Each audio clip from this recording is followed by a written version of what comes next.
Good morning, folks. It is Monday, March 30th, 2020. Tomorrow is actually the last day of March, and then we'll move into our new month, April. So we still write 3/30/20 for today's date. Good morning. Today is Monday. It is a gym day, so you'll do something that Mr. Dan or Mr. Claddock sent you home. We hope you had a great weekend. You had 2 days, Saturday and Sunday, where we didn't have videos posted for you. We are going to make graphs today. Let's look at a graph of 5 and 6-year-olds in our class. Miss Brown, Destiny, and Mrs. DeStefano. So we've talked in class about how many of us are 5 and how many of us are 6. And a great way to figure out that information is to put it on a graph.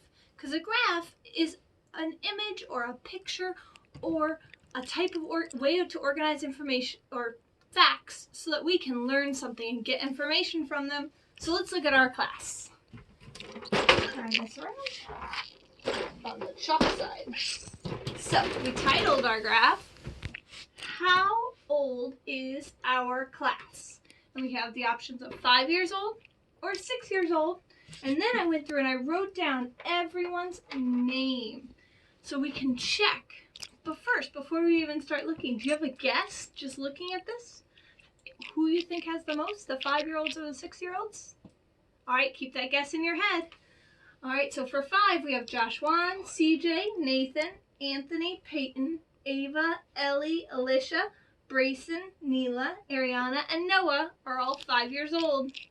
For our 6-year-olds, we have Nessa, Nova, Austin, Pavan, Juliana, Christopher, Kellen, Xavier, Mark, and Jordan are all 6 years old. So now we're going to count how many of each there are. Let's start with the 5-year-olds.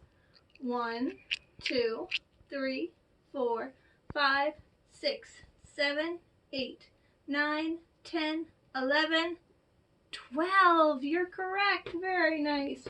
There are 12 5-year-olds in our class. Now let's count how many 6-year-olds there are. 1, 2, 3, 4, 5, 6, 7, 8, 9, 10. There are 10 6-year-olds. So, did that match what you thought it was going to be when you looked at the graph? I bet a lot of you had guessed there were more 5-year-olds because the names seem to go from the top all the way down to the bottom, and the fonts or the writing is just a bit smaller. So you could kind of tell just by looking there were going to be more 5-year-olds than 6-year-olds. If we're just in the class, it's really hard to figure this out. But if we put our information in a graph, we can count very easily and figure out that there are more 5-year-olds than 6-year-olds in our class. All right, folks, we'll work on this later at math. Bye.